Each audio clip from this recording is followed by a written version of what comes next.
Okay, this time we're looking at 24 into 600. Again, we need to rule off neatly.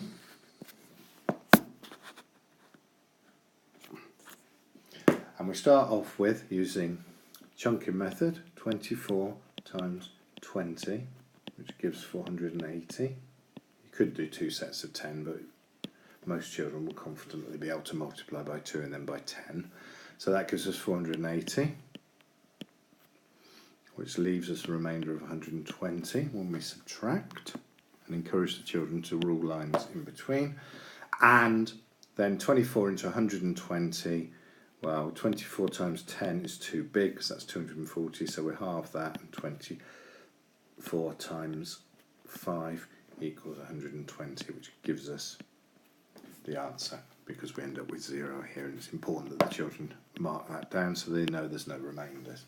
So, cross off the 24s because that's what we're dividing by, circle the multiples, and that gives us an answer of 25. Okay, this time I've jumped on to the point where we've worked out most of the multiples. We just need to finish with the 10 times 24, which gives us 240.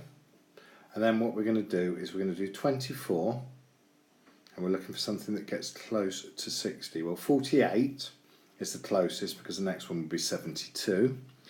So we end up with 48. 24 into 48 goes twice, and that leaves a remainder, goes twice, and that leaves a remainder of 12, which becomes 120, and then 24 into 120 goes 5 times.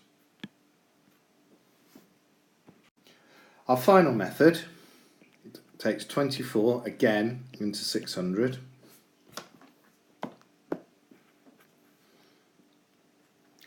And this time we do 48, which is 2 times. So we put the 2 up there, we drop down the difference like we were doing with the chunking method, and then we drop this down. So that goes to there. And then we're now doing 24 into 120, which gives 5.